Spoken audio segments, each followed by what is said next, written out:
The people you do business with should actually be some of your best friends. They should be the kind of people you want to spend time with, that you're excited to help succeed, that share your values, and that you want to go on vacation with. It's not superficial. It's about developing that deep relationship and understanding the connection between your personal life and your business life. Your priorities will be different 10 years from now than they are at this moment. For those of you who are still in school, big priority is graduating and then getting your first job, getting out into the real world. For those of you who have just started that, you know that it's your priorities once you have a job are different from when you're in school. You're trying to succeed in that job. You're trying to set yourself up for your career. And then down the line, you're going to have other priorities, perhaps like building a family, or you start to get really connected with the community that you're in and you want to see that grow, or you figure out some other purpose that you're dedicated to. But that's going to change, and it changes with other people too. And the reason I bring that up is because a key part of building your network and relationships with people, I think, is to really try to not close the door forever on relationships with others. Just because you don't line up right now with what you're both trying to accomplish doesn't mean that you won't in the future. I have been amazed at some relationships that I started back in high school or college, half a lifetime ago, that have started to be rekindled as I've begun this new enterprise, Liberty Ventures, where I've had high school friends actually reach out to me that I haven't spoken with in a decade, who are saying they're excited about Liberty Ventures. They're starting a business now and actually share my values and want to talk about it. And they weren't interested in what I was doing before with, say, Students for Liberty. It wasn't their priority at the time. But now we've got a new opportunity and intersection. Or I've become really interested in obstacle course racing and fitness, and I've reconnected with other old friends over that, bringing them out to my farm to do training and run obstacle course races. That wasn't the case 10 years ago. So it is always about aligning interests, but it's also recognizing that those interests, even if they're not aligned right now, could be in the future. And you want to still build relationships and get to know people and have them get to know you at any given moment, because it might turn into something 1 year, 10 years, 50 years down the line that you can't expect right now, but you're planting the seed to get ready for.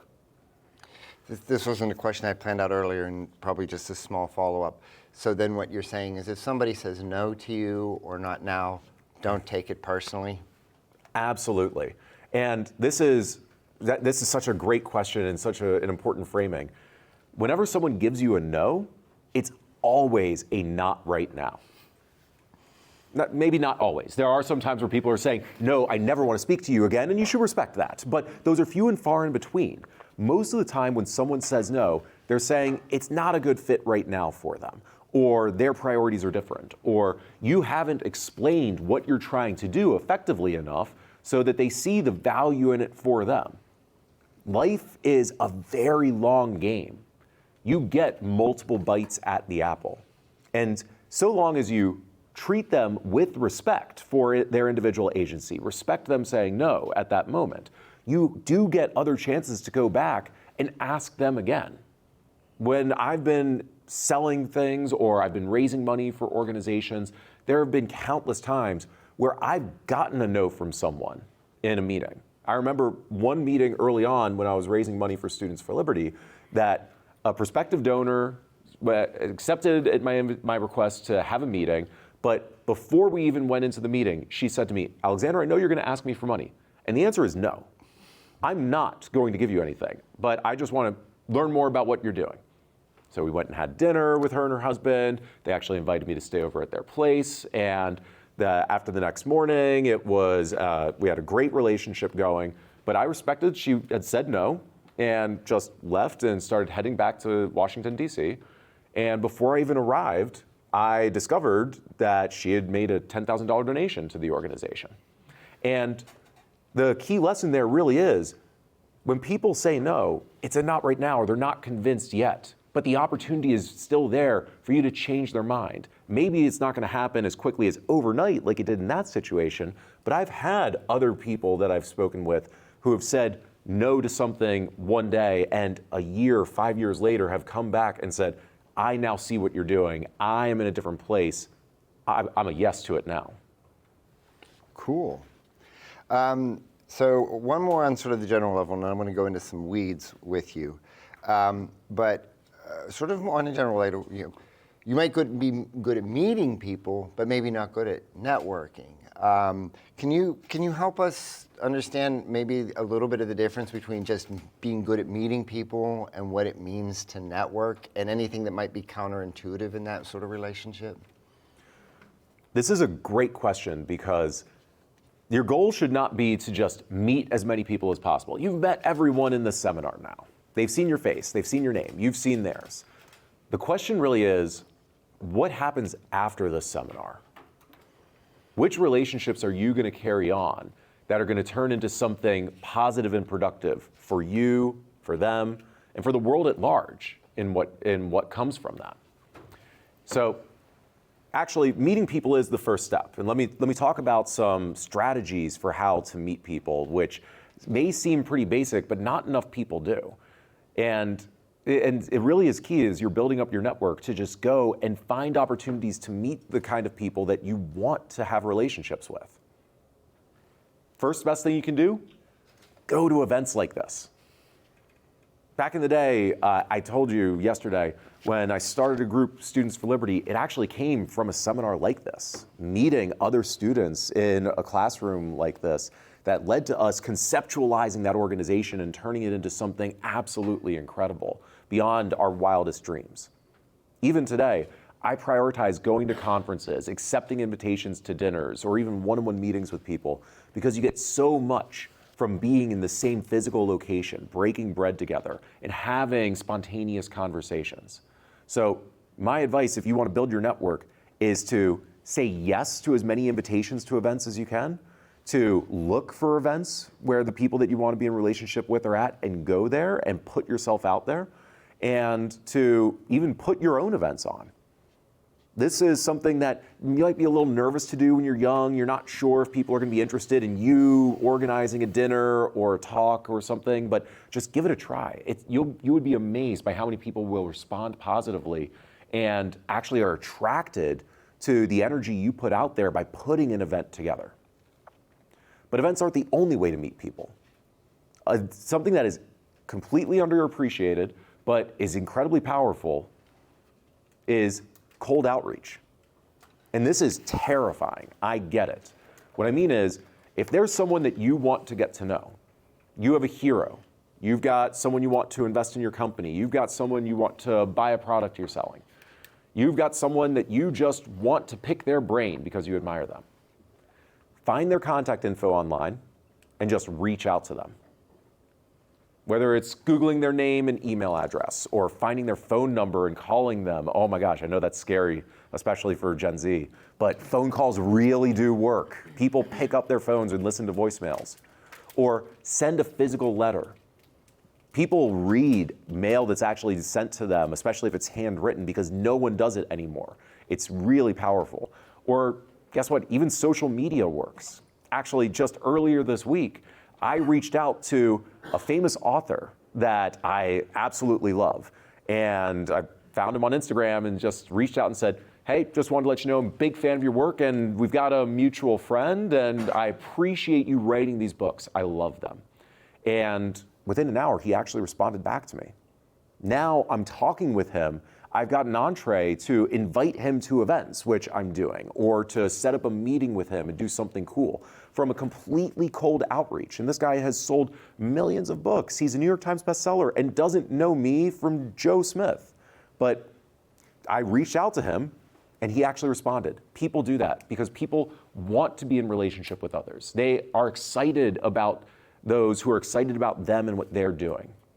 And so we'll get to that in a moment, but the third big thing that you can do that I recommend in order to meet people is to ask for referrals to meet with them. If you probably have done this before. You've got friends who know someone that maybe you're interested in dating, and you're like, oh, maybe you can make an intro to so-and-so or set me up on a date with them. Well, the same thing applies to any other kind of networking or connections in life. Referrals are incredibly powerful. If you're working with someone or you've got a mentor who may know an investor or may know another advisor you want to bring in, best thing to do is just ask them if they'd be willing to make that connection for you. Now, a tip here is to not ask for every connection that they have, because they're not about to open up their entire network to you. They're not about to just invite everyone to talk with you. But if you ask for one introduction, it's very likely that they'll do it, especially if they can get it done in 2 minutes. Give them the email to send out. Ask them to make the phone call there, or send a text message right in front of you, so it doesn't take any additional time from them. They can check it off of their to-do list, move on to something else, but know they've helped you out. It is so effective getting those referrals to then set up meetings and build your network. So those are a few things for how to meet people. And that is an important first step that not enough people work on. But you don't just want to have that one-time meeting. You don't want to come to the seminar, shake hands with people, and never talk to each other again. You want to develop a real relationship where you stay in touch and you find ways to do things together with them afterwards. And that takes work. Not on their part, on your part.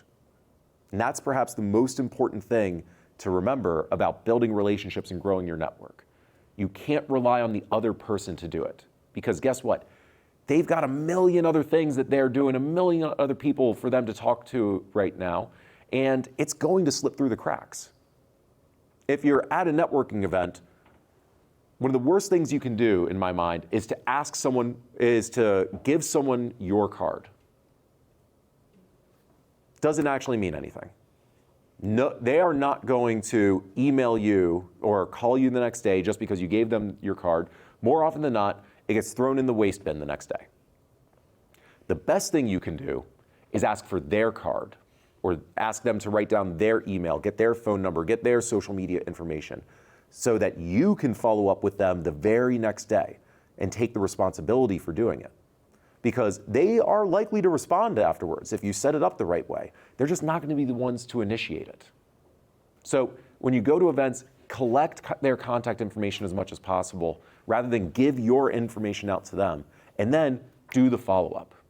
That initial follow-up should be something exciting. You should send that initial text, email, phone call, and say, it was great to meet you.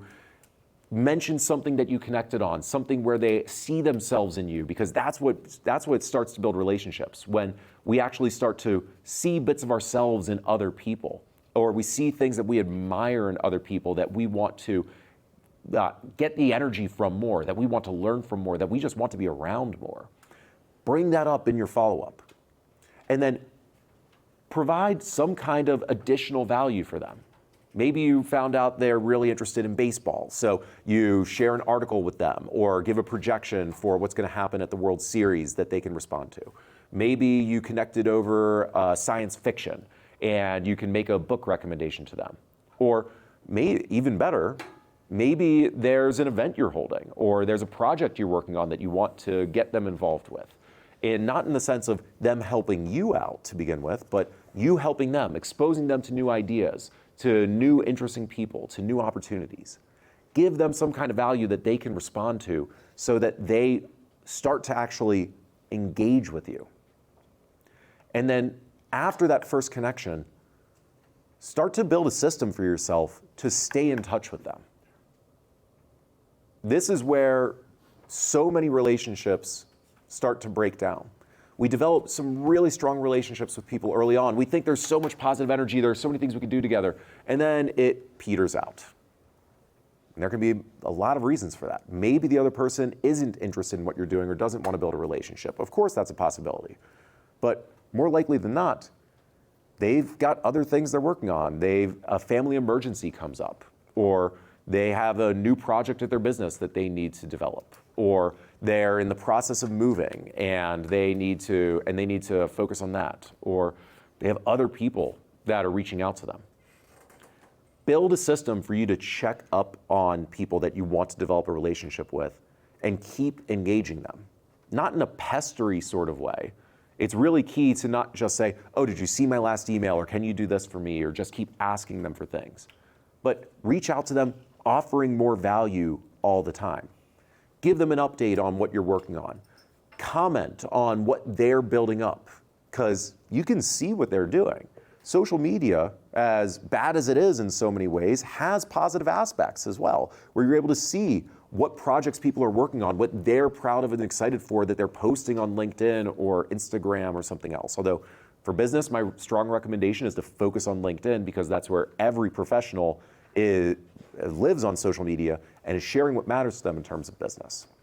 Comment on there, reach out to them about what they're doing, offer to help them in some way, and just keep up a regular cadence of communication with them across different platforms so you get to the next meeting with them, the next opportunity to collaborate, so that you're not just sending messages back and forth, because that's not a real relationship. It keeps a relationship going, but it's not really a relationship. It's about doing things together and finding a way to do something for them, get them to do something for you, go out to dinner together, go to an event together, do something with each other. But build that system, build that cadence, and leverage all the different mediums of communication to help you do so. So I feel like I'm starting to ramble there, and we'll stop and see if that answered your question. I answered so many questions and opened so many more up. For the next couple minutes here, I just want to focus on the first encounter again, and then go into some of the stuff about continuing encounters. But we were talking about that first meeting with people when you reach out to them, either cold letter, cold call, maybe you get a meeting with them. So two things. Any tips or pointers on that cold letter or cold call so that you improve the chances you'll be heard? And then second, I'm interested, because you said look for things they're interested too. If you ever had an experience like where you got a meeting, and just because you paid attention when you walked into the office or the home, you perceived something that they were interested in that you were able to connect over. So in life in general, I think one of the most important things to do is to keep things succinct. Time is the most precious resource we all have, especially people who are highly successful. They are busy. They've got a lot of things to do. So the faster they can filter what really matters to them or what's going to be valuable to them and what's not, the better it is for them. And the faster you're able to convey to them that you are someone interesting, that you're doing something interesting that they should care about, the easier it's going to be for them to pay attention to it and respond to you and start to build a relationship. So for example, I'll give you a very tangible example. Earlier this year, I organized a summit at Richard Branson's personal home, Necker Island in the British Virgin Islands. It was our first principal business summit. And I wanted to bring some really amazing business leaders out to the event. And there's one business leader I've admired for a long time, Joe DeSena. He's the founder and CEO of a company called Spartan Racing that organizes obstacle course races around the world. It's a $100 million company with races like Tough Mudder, Spartan, things like that. And I just decided to reach out to him, never having met him before. He doesn't know me at all, doesn't know Liberty Ventures whatsoever. But in literally just one paragraph with an opening sentence and a closing sentence, I described, here's what we're doing with this Principal Business Summit. Here's where it's happening. Here are the people who are going to be there. I would love to invite you to join us. And within an hour, he responded saying, yes, I'm in. Let's do this.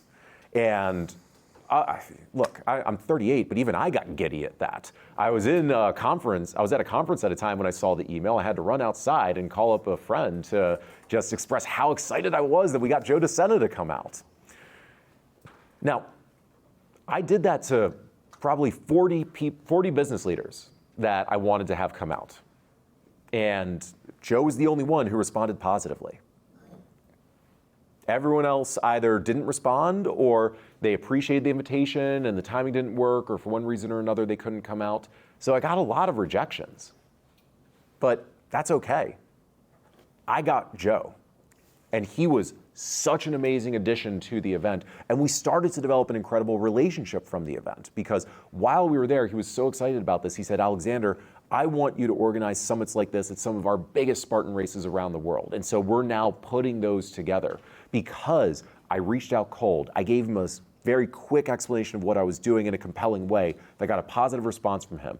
Got him to come out to an event, start to keep building that relationship, talk afterwards, and start to do more things together. That's turning into this incredible relationship and opportunities for us to do so much together. That's the exciting opportunity from building your network. And I never would have predicted that when I first reached out to him. But keeping it succinct is really critical. But to your point then about when you're in a meeting, what should you pick up on? How do you really start to develop that relationship?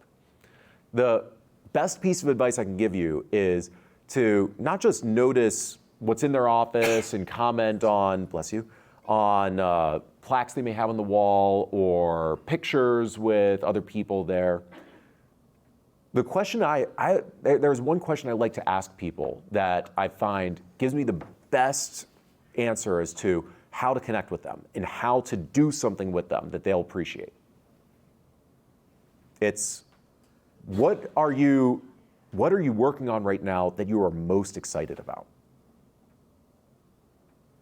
Because, as I said before, people change, priorities change.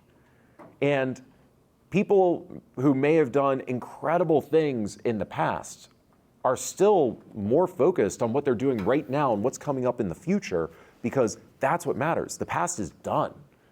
They want to think about the next big project they're working on that they want to do. That's what they want to spend their time on, and that's what they want to connect with other people on. That's what they want to talk about if they're doing new things. So, and this was actually really stressed to me by John Mackey, the founder of Whole Foods, recently. Now, I even said there, he's the founder of Whole Foods, because that's what he's best known for. That's what he's already accomplished in the past, and he's very proud of that. He loves Whole Foods, but he's not the CEO there anymore. He left over a year ago. He's building a new company now, Love Life, to introduce healthier living to America through a combination of nutritionists, retreats, and healthy fast food chain that he wants to build up. And for him, that's the most exciting thing in the world, because that's his project now. Whole Foods was a great starting point, but that's not what he wants to talk about anymore. That's not what he wants to do. He wants to talk about and he wants to work on Love Life, his new project. And so when I check in with him, I'm asking about Love Life. I'm making connections that can help him open his new restaurant in Los Angeles, or get him access to investors for some of the other parts of the business. And that's what he wants to spend his time on, because that's what's new. That's what he's passionate about. And so I think it's less about the materials in a room or what you see in their office. It's finding out what's got their attention, what's going to get them to talk, what energizes them. Going back to yesterday, what's their purpose right now that they're spending their time on, that you can connect with? Because once you understand their purpose, you can start to figure out where you can plug into that, what you're able to do to help them out, or how their purpose can be leveraged into what you're doing. But you've got to ask them about that, and you got to dig deep to really understand that so that you're able to follow up on it. So let me come back to something. So we've been talking about that first meeting, find out what energizes them. That's great. You talked about a system. So I meet a bunch of people. I have an Excel sheet. Here's all the people I met. Here are the positive responses. Here are the not yet responses. How do I turn that into a system where I regularly keep in touch with people? Because now it just seems like I got a lot of balls in the air and I'm going to drop them all. And that happens all the time. You're absolutely right. But I think coming up with a system, and there's no single right system. It's just coming up with your own system to follow up with people that matters. Now, think about this even with your family and friends. What do you do with them? Well, hopefully you're calling up family members every so often, maybe once a week, once a month to check in with them. Same with your friends. Maybe you've got a group chat to send funny memes and news articles and things going on in your life with them to stay in touch. You can do that with other people. Here's one of the other key things that I learned over my career. that the people you do business with should actually be some of your best friends. And you want to find a way to do business with those who are already your best friends, because these are the people you're spending the most time with. These are the people that you're creating value for, that you're helping succeed. They should be the kind of people you want to spend time with, that you're excited to help succeed, that share your values, and that you want to go on vacation with, that they're inviting you to go on vacations with. It's not superficial. It's about developing that deep relationship and understanding the connection between your personal life and your business life. So everything you do with your friends to stay in touch with them, think about doing that for your wider network, because you're really talking about widening your friend circle and incorporating doing business with your friends into this. But to actually systematize that, there are a number of ways that you can do that. I do have one friend who built up an incredible organization of thousands of young professionals based off of Airtable, where he literally just has different lists in Airtable, which is like an Excel spreadsheet, of groups of people, the last time he contacted them, what it was about, and he set up reminders in there so that if he ever went 3 months without reaching out to someone, he would get notified by the system, and he would shoot them an email or send them a text. Now there are other platforms out there for businesses that you can use to help out with this. They're called CRM systems, customer relationship management systems, like Salesforce and HubSpot, that are really helpful for this. But in your personal life, I think you can start as simple as that Excel sheet, or even your contacts list in your phone, or your text messages, or your email, and just every so often, go through it. Spend a couple of hours once a month going through there and asking yourself, have I reached out to this person in a while? And if not, send a message. Ask them, how are you doing? What are you working on that you're excited about? Or I've got this event coming up, or how about we go out for dinner? Just check in with them. Because at the end of the day, it's just having that outreach, keeping them updated about what you're doing, and checking in on what they're doing that's most important. So a lot of different systems, but just build the cadence, build the habit of reaching out to them and checking in on whether you've reached out to them or not. So many things in life are just about forming the right habits and creating systems to encourage those habits. And building and maintaining relationships is no different. And so let me circle back to something that we touched on earlier. So right now this is very one-to-one. I meet somebody, you meet somebody, develop a relationship with them, you keep in contact with them, you do this with multiple individuals. What makes that a network? And why should I be aiming at a network? What value does that add? So this is a really interesting question, actually, that I don't know if I've really thought about, so I'm going to make this up on the spot. Hey, that's what I do. But if we think about a network as a collection of individuals who have some kind of connection to each other, it can be based on a lot of different things. You can have a geographical network, people in the city you're living in that all are in some way connected with each other, even if loosely. You can have networks in certain industries, like in software or in venture capital or in journalism, that have some relationships with each other. You can have networks based around certain values as well. Might be related to a religious belief, a political belief, a philosophical belief, a political belief that ties them together.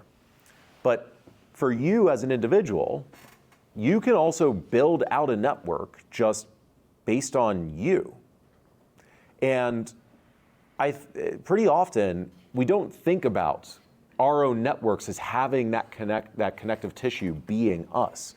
But that can be really powerful, because it's not just ideas and jobs and geography that define us. It is relationships that define us. Think to yourself, how many times have you gone out and met someone through a mutual friend, and the only thing that you have in common with each other is that mutual friend? Oh, you know Jenny? I like Jenny. If we both like her, we're probably going to be friends with each other. That can be enough to start a relationship, and then you find other things that connect them. And you can lean into that for yourself. you've got many different networks, and you probably ought to think about developing your geographical, your industry, your philosophical networks, but also think about how you can leverage yourself as a network for other people to build connections for them. Because you've started relationships with people who like you and you like them, that you can then connect with other people, and you as that tissue, as that connective tissue, will bring them together. This actually gets back to my point that referrals are incredibly strong for building your network.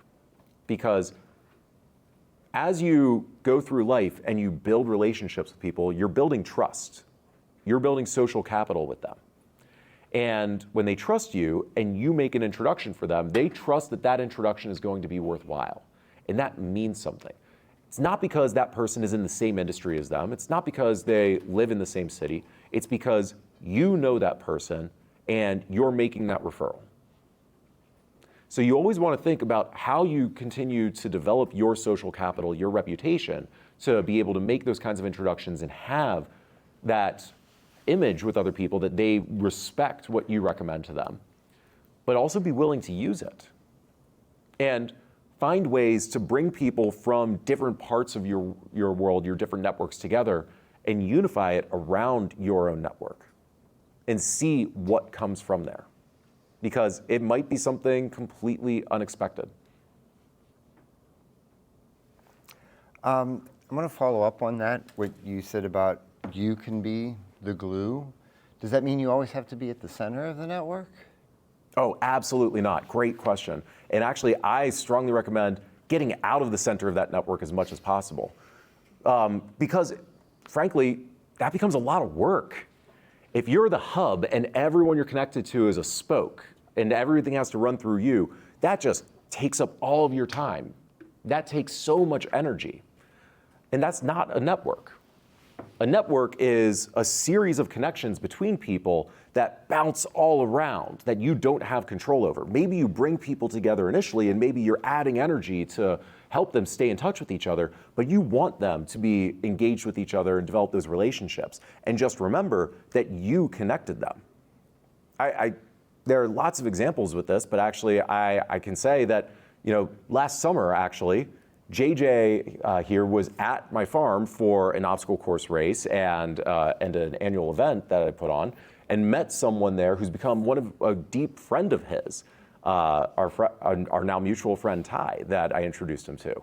And I actually didn't even realize how deep their relationship had gotten until about a month ago, when they both started telling me they've been talking with each other more than I've talked with either of them after the event, which I actually love, because they're getting so much out of this that I'm not putting the energy into making happen. They're continuing it forward. I just got that ball rolling. And that's what should happen in really powerful networks. That you get the ball rolling, you keep adding energy, you keep creating opportunities for people to meet up and do things together, but they're finding ways to work with each other beyond anything you've come up with or that you have to feel like you need to control. Interesting. So a network of equals. Absolutely. No, that's really interesting. Let me, so here you are sitting in front of a bunch of people here. There's about 50 people at least, all their eyes on you. That's a seat that everybody out there wants to be in, right? In front of 50 people with all the eyes on them while they're talking. Yes, yes, no. Now, how do you get here? You're not a person who likes to be the center of attention, or you're not maybe that good at maybe walking up to talk to somebody, but yeah, you have to be social. Is there any way I can practice to do that or build up to that? So it may surprise some of you to learn that I did not start out this way. I started as a very serious, scared introvert. I did not know how to socialize in high school or even early college. I was terrible at it. But I realized that there were certain things I was passionate about. There were certain ideas I wanted to spread out there and an impact I wanted to make. And so I wanted to learn how to be more extroverted, to build relationships with people. And yeah, I seriously studied it and practiced it. And so can tell you from personal experience, if you feel like this isn't you right now, you you're not the kind of person who is going to be able to build networks and deep relationships with others, or you're too scared to just go up to someone at a conference, stick your hand out and introduce yourself, or send that cold email or do that cold call to someone like Joe DeSena. You can be.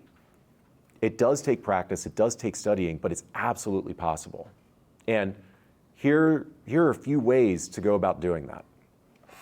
The first is read. There are some amazing books, actually, that can teach you how to better connect with individuals. Authors like Robin Dreeke on the Code of Trust, books like The Charisma Myth, and lots of others. I can send a list to anyone who wants some other recommendations after this. But go read and study this. There are people who give tips and actually run even YouTube classes, basically, on how to connect with others. But this is not a theoretical concept. It's very practical. The only way you're going to get better at developing relationships and working with other people is to go out and do it. And that means getting over the nerves of going to an event, sticking your hand out and introducing yourself, and asking them for their contact info. It means making that cold call. It means following up with them, inviting them to events, putting events on yourself. So to give you a couple of examples of when I was your age, as I was starting to do this, that helped.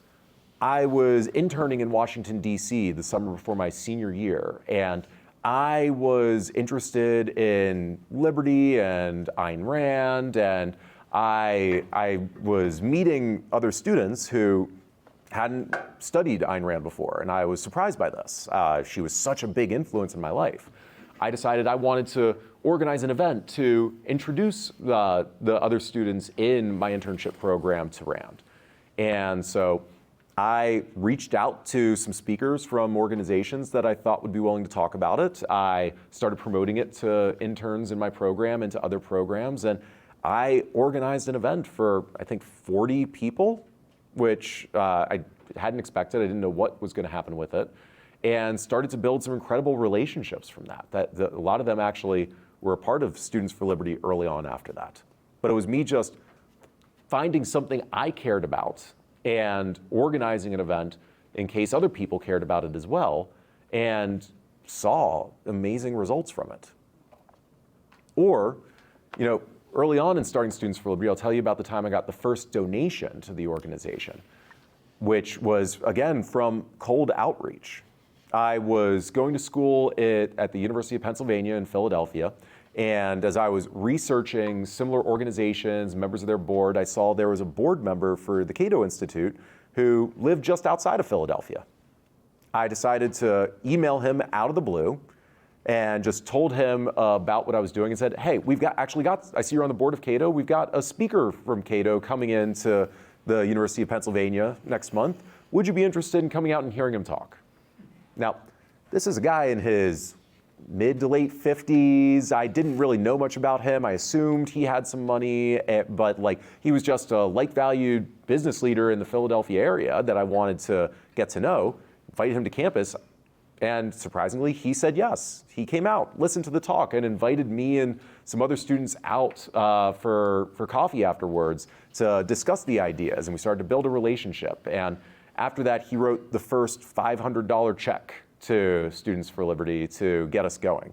Now, I bring that up because what I discovered later on is that this was actually one of the, 10 wealthiest individuals in America who responded to some 21-year-old's email inviting him to come out to a talk at a local campus.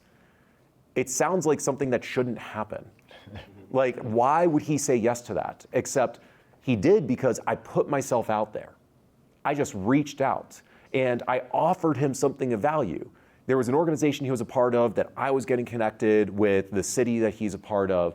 I invited him to an event that he may not normally get to go to and see young people caring about the same ideas that he cared about.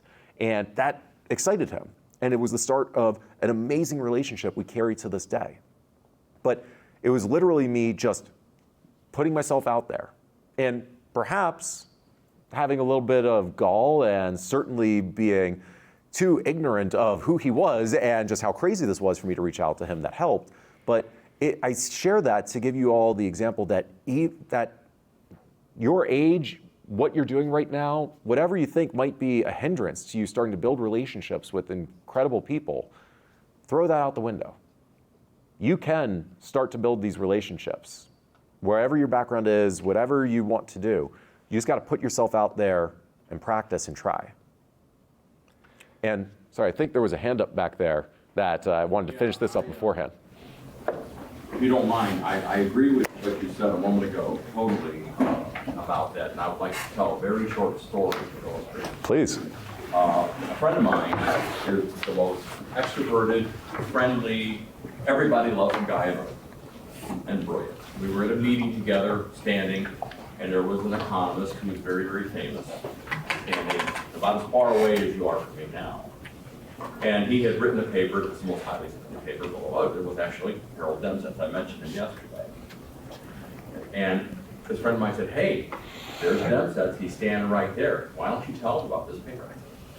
I am not a natural extrovert. I'm exactly the person that you said, the person who's not natural.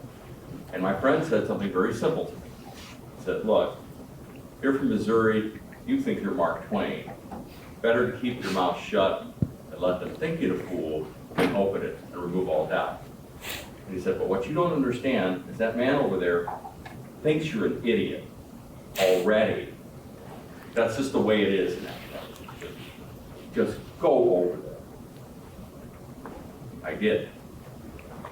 And I've learned an important lesson from what happened afterwards, which was, it doesn't matter how introverted you are or how much you feel that way.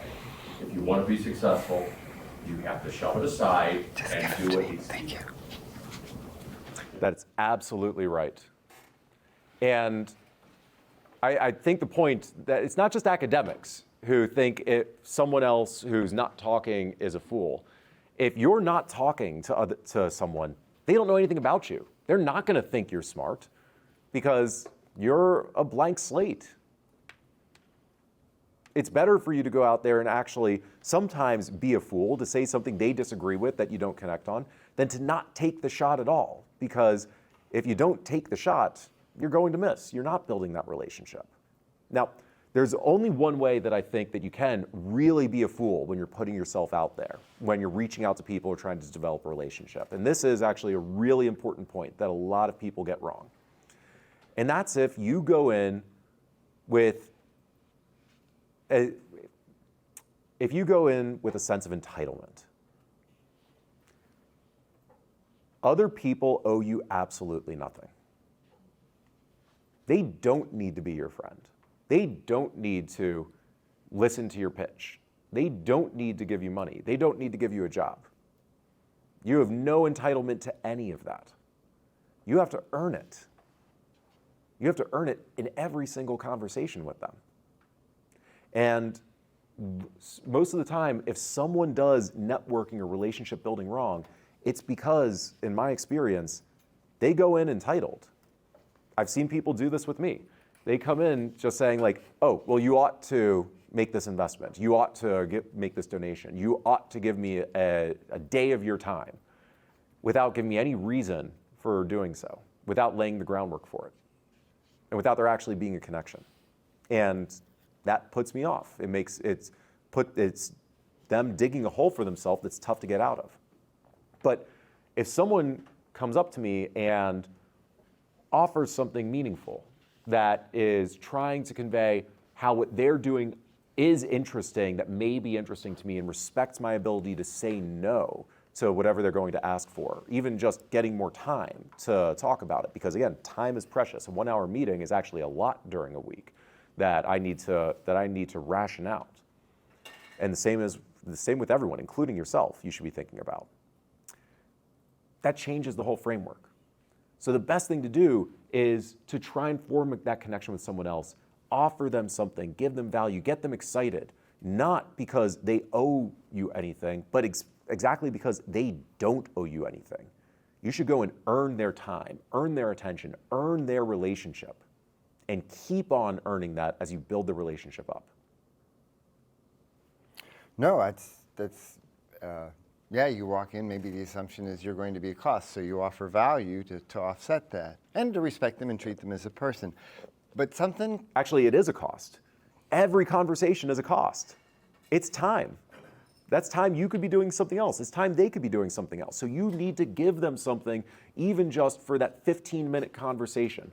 And it doesn't have to be, I don't mean you're paying them or they're getting money from it. I mean, it's got to be something worthwhile for them. It might be that they learn something they didn't know before, because people like to learn. It might be that they laugh. You told them a funny story. And guess what? Again, no matter your age, you can tell funny stories that us older people will laugh at too, and that's fun. Everyone likes to laugh. It might be a new relationship. It might be that they have been looking to get in touch with someone, or they're excited to see young people who care about the same ideas as them. There are all kinds of things that you can give that makes it worthwhile. But remember, every interaction is automatically a cost. It's an opportunity cost that there's an opportunity cost of other things they can do. So give them something for their time. And if you do, they're going to want to give you more time, and they're going to want to do more with you. I'm glad that you said that. Something I want to bring out that you talked about with your first donation. You write to the Cato board member, you offer, hey, come see one of your organization speakers. One, you're open. You don't assume they've already seen the speaker and then just shut yourself down before you even ask. But the second thing is, it sounds like the real value you offered was one you never saw coming at that time, that their value was actually seeing the students' reactions, not the speakers. Could you, I don't know if you have any stories, or could you tell us anything more about how to open our eyes to the multiple values we might be offering, or any other switch-up stories that you have like that, what you thought you were offering, and it turned out that it was valuable, but in a way you never saw? Well, to a certain extent, I actually hoped he would be interested, bless you, in seeing young people who cared about his values. I was thinking that I didn't know if he would actually care about that or not. I wanted him to be excited about that. But I figured it would be better to also have the connection of a speaker from an organization he's a part of coming out to tie him in, multiple reasons for him to come out, which worked. It was really helpful. But there are so many different things people care about. Like I said, people want to be successful in life. They want to feel successful. That means a variety of things. They want to be successful with their family. They want to take care of their family and help their family succeed. They want to take care of their friends and help them succeed. People want to make money. Some people want to make more than others, but everyone wants money in order to be able to live and do things. But then you also want to think, what do they want to do with that money? They want to have interesting experiences, things that they've never done before. People always like something that's new. People like to learn new things, new skills, new ideas. A lot of people, although not everyone, but a lot of people like to have interesting debates and conversations because they're just fun. People want to be entertained. We love stories because they're entertaining. We can see ourselves in the stories we hear, the movies that we watch in some way, or we like to think of ourselves that way. People like to laugh because it just makes us feel good. People like things that give them oxytocin rushes or adrenaline rushes. Like, think about the chemical makeup of humans and what drives that forward, which can come from stories and interactions and things like that. And most importantly, people want to feel valued. It's a fundamental human desire. People want to think they're worth something and that other people see that they're worth something.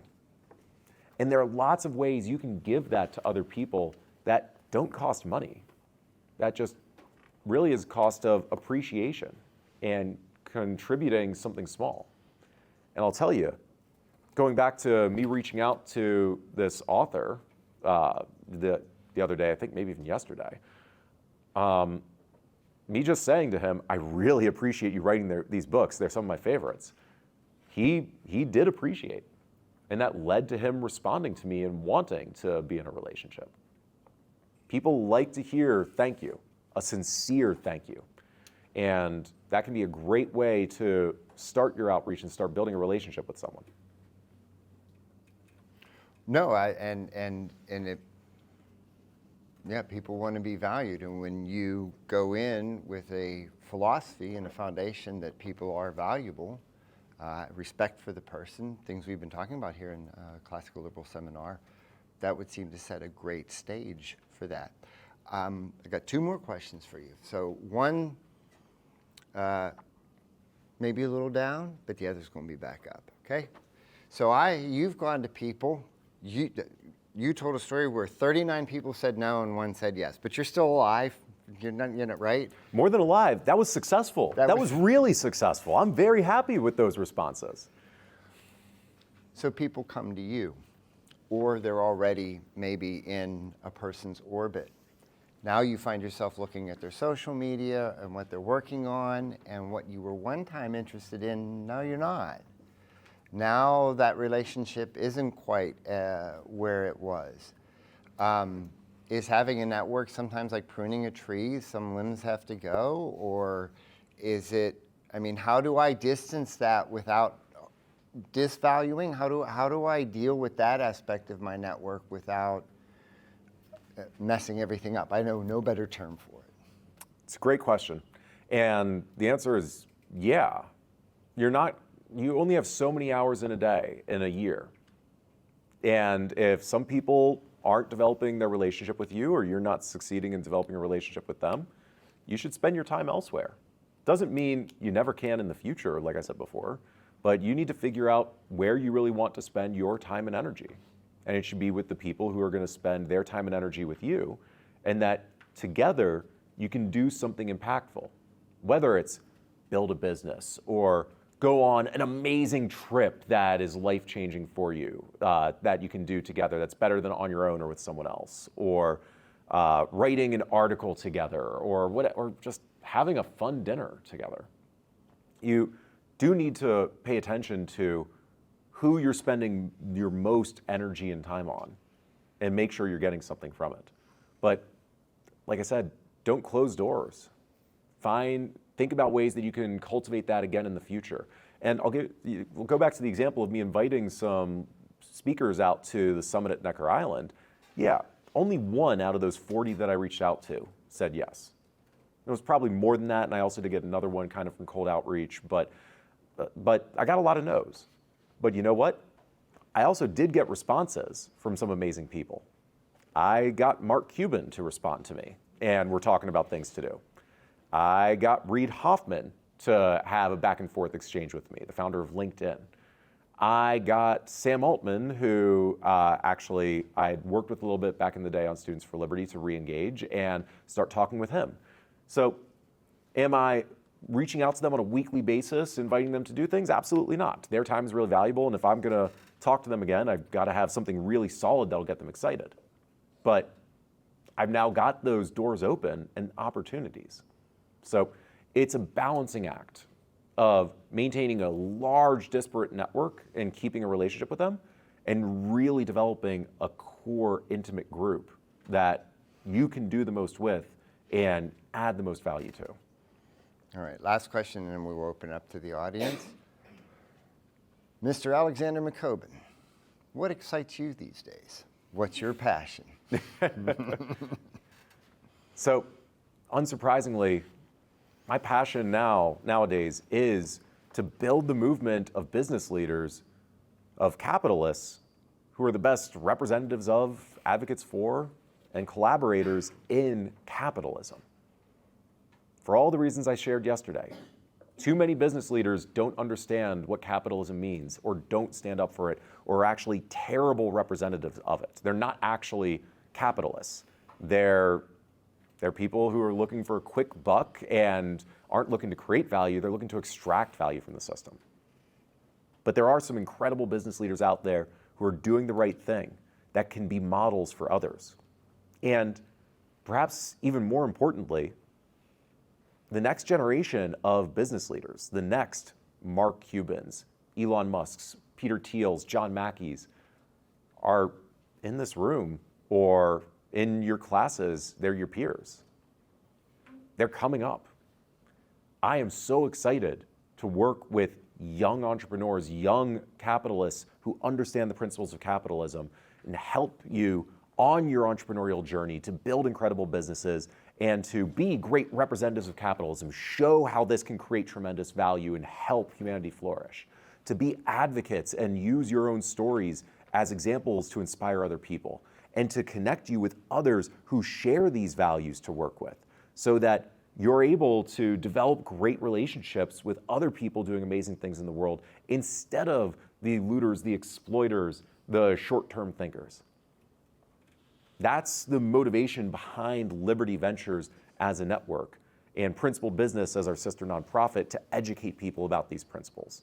And that's why I'm just so thrilled to be here with you today by everything going on with the Academy on Capitalism. And really do want to say to all of you, building your network, I would be more than happy to talk with any of you or support any of you after this seminar. It's on you to reach out to me, and it's on you to, as I said, provide some kind of value. Share what you're doing that is really exciting and interesting that I or the Liberty Ventures Network can help you out with. But the invitation's there. I'm excited by what you're doing. I want to invite you all to our next, if you've got a business idea, we are launching our next accelerator program starting at the end of September, beginning of October, to help you build your business. We've got scholarships to events like our New York Summit coming up in September.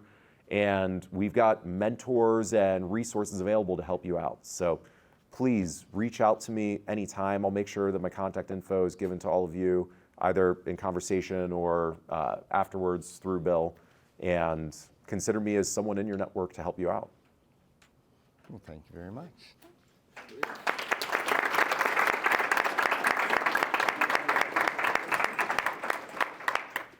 Please, questions? Yeah. So I guess one of the philosophies that I grew up being taught is be nice and respectful to everyone on the way up the ladder, because you don't know who you're going to be on the way back down. And I guess my question to you would be, like, how do you deal with unagreeable people? Like, you're going to meet people that you're just not going to be able to click with right away. And I know Bill asked a question earlier about, like, well, do you trim down your network at some point? How do you do that? But if you can't even make a connection with them right away, like, what do you do? Is it even worth it at that point, or should you explore other options? So there are lots of disagreeable people out there in the world, no question about it. And I love the philosophy of treating people with respect at all times on the way up, and then especially as you keep moving up. Like, just in life, treat people with respect. Respect them as individual agents, as I said before. Even if they're disagreeable, even if you don't want to spend time with them, you don't need to sink down to their level. You're a much better person for continuing to show them respect, just not spending time on them. And I think that's the best thing to do. If you don't want to spend time with them, if you don't want to be in a relationship with them, don't be. Just separate yourself. And maybe they change in the future, and that's fine. But even if they don't change, other people will see the way that you treat others after they've treated you poorly, and will have more respect for you for being the better person. There is a phenomenal book on this that some of you might have read, Dale Carnegie's How to Win Friends and Influence People. And I remember reading it at about your age and actually thinking to myself, this is silly. I disagreed fundamentally with Carnegie's recommendations, which in short is to never tell someone they're wrong, to never disagree with them, and to just always be supportive of other people. And I thought, that's crazy. There are plenty of times people are wrong, and we should tell them they're wrong for that, and we should try to correct them. But over the last 20 years, I've come to realize how ineffective that is, not only at building relationships, but it's even ineffective at getting them to realize that they're wrong. Because people are rarely persuaded by someone else saying, that's incorrect, or I'm going to argue with you, I'm going to persuade you to a different opinion. People don't have their minds changed by other people very often. We change our own minds. And the best we can do is plant seeds in other people that grow and become their own ideas, so that they're able to own their own change, their own metamorphosis, rather than saying someone else did it to them. And Carnegie, I really do recommend Carnegie's book as a framework. And I read it every couple of years myself now to remind the lessons to me. Always treat people with respect. It's really tough to never disagree with people. It's really tough, but it's something to try to do. And it gets better results at actually building relationships and even getting them to come around to your side. So, yeah, treat disagreeable people with respect still. Just separate yourself from them and see what happens in the future. Yeah. Something that's kind of been on my mind since you started talking about networking is as we get older and the network just kind of expands, that sounds overwhelming. So how do you pick and choose where to allocate your time? You've already talked about if you disagree with someone or if you're not currently in the same mindset of what excites you, you don't need to spend extra time on them. But is that the only way to choose which people that you focus on? Because I assume that we're all only human enough and can't be in a good relationship with everyone. So first off, sometimes our networks do just continue to expand as we get older. But actually, there are a lot of times as we get older that our networks really start to shrink. It's not the case that it always keeps growing. At your age and where you're all at in life, your networks are ballooning right now. They're exploding. It's such an exciting time. But what I've found myself and what I've seen with other friends is that after that initial expansion, as you get into your career, as you start to focus on perhaps building a family or other things, your network starts to shrink because you have less time to spend on just connecting with other people. You have less time for those weak ties and relationships because you're so focused on the most important relationships in your life at a certain stage. And it's probably like an accordion. It expands, it contracts, it expands, it contracts. I don't know, I'm only 38, we'll see how this goes.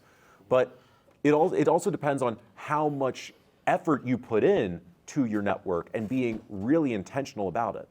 Because you may not want to always be expanding your network. It probably is a good thing at a certain point once you've been expanding your network for a while, that you identify a core group there that you think is going to deliver the most value for you. Your partner, your family that you're focused on, your core business partners, the social organizations that you get the most from and that you can have the biggest impact with. And so you want to start shrinking your network. You're spending most of your time on a smaller group of people that you're able to do a lot more with. But that won't be the case forever.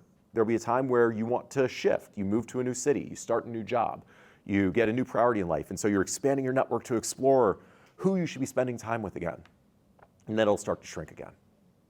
You have to think about what's going to give you the most value at any given time. And sometimes that is expanding your network, and sometimes that's shrinking your network.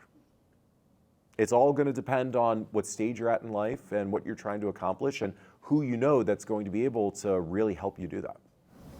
Thank you. Yeah. So you emphasize the importance of global capitalism. You said these days training those global leaders who understand true capitalism, the principles of capitalism excites you.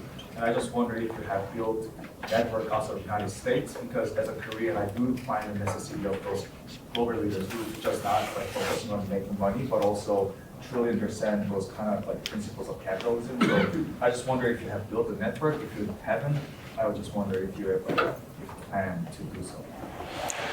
I appreciate the layup. So yes, the Liberty Ventures is explicitly building a global network of values-aligned business leaders to work with each other. And while most of our 10,000 members are in the United States, we also have a rising number of members in Europe and Latin America, not so much in Asia or Korea specifically right now, but we have every intention of expanding there and want to connect with other leaders to help them do so. So I'll also make an invitation to everyone here. We're not just looking for people who have been in business for 40 years to be a part of the Liberty Ventures Network. We're looking for great young leaders like yourselves who are willing to stand up for these principles, who are getting your own businesses started and want to connect with other leaders and help build this movement. We actually have a volunteer program through Principled Business for you to put on events to identify other people. And I would love to talk about expanding the Liberty Ventures Network in Korea or any other country as we're building this up. And would love to talk with you about that afterwards. Yeah. What was the most challenging part of growing Liberty Ventures? So it's still really challenging because we're, less than a year and a half into this? It's still the very early stages. And anytime you start something new, it's tough. It's everything from the minutia of figuring out your brand, figuring out the email and CRM systems, of really developing the pitch, experimenting with what resonates with people, what the actual services are. We've pivoted Liberty Ventures a number of times in just the last year and a half in terms of what we do. It started out as an angel investor syndicate. We started out with literally 25 angel investors that I would share investment opportunities with from young values-aligned entrepreneurs and see if they wanted to invest in them. And we've expanded that significantly. We now have over 1,000 investors in our syndicate, and we've done 10 investments after looking at over 350 opportunities in the past year. But we've expanded into so much more, putting on events, providing advisors, a talent network, and things like that to help members of our network scale their businesses.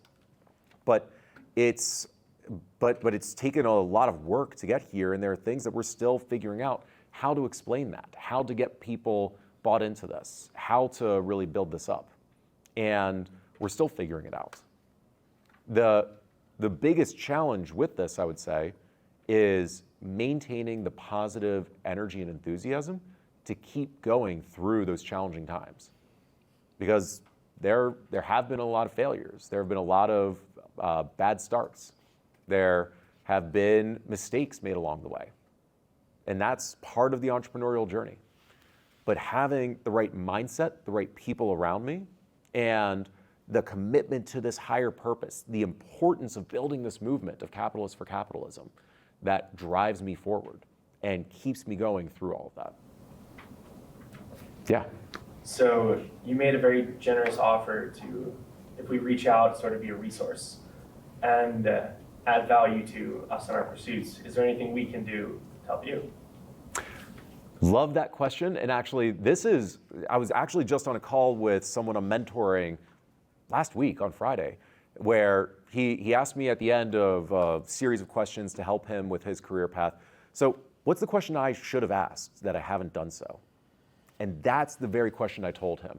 Whenever you're getting advice from someone, you're talking with mentors, don't just ask them for things that'll help you out. You may not realize it, but you have something to give already. You may not know what it is, but you have something you can give to other people, including those who are 2-3 times your age, who may just be, you think are so much more impressive than you. You still can do something for them. So it's a great question to always ask when you're developing relationships with them. What can I do for you? Or offer to do something based on what you find out they're passionate about. So for me, what I'll actually say is, I really want to build this movement of capitalists for capitalism, and it's not just the business leaders who are 50, 60 years old. I want to develop the network of young business leaders like yourselves with this. And so, number one, I would encourage anyone here who is starting a business to apply for and join our accelerator that we're launching this fall. It's completely free. It is a resource where we will give you weekly lectures from seasoned business leaders who have run companies like Evite.com or the 1517 Fund, one of Peter Thiel's funds, and Naria Capital and more, and give you a structure to build your company and grow. I want you all in the Liberty Ventures and Principal Business Network and want to help you. But secondly, we are looking for volunteers to grow this network, to put on events around the world, to identify other capitalists who believe in capitalism, and to find ways to work with each other. And we have a training program in place to help volunteers who want to do that, and again, give you access and connections to other incredible leaders along that journey. And then thirdly, just as you meet other business leaders who believe in these principles, tell them about Liberty Ventures. Encourage them to join the network and get involved, whether they're your age or 3 times as old as you. There are incredible network effects to adding people into this network. We create so many more opportunities by working together. That's the entire premise. And I would love for all of you to be a part of that and to be leaders in growing this movement. So again, if you're starting a business, join our accelerator. If you want to help build this movement, reach out to become a volunteer, to host events, to bring speakers to your campus, or to engage in other projects to build the movement of capitalists for capitalism. And lastly, just tell business leaders you meet about this to get them involved. So really, thank you. Well, thank you. We're at 10:45.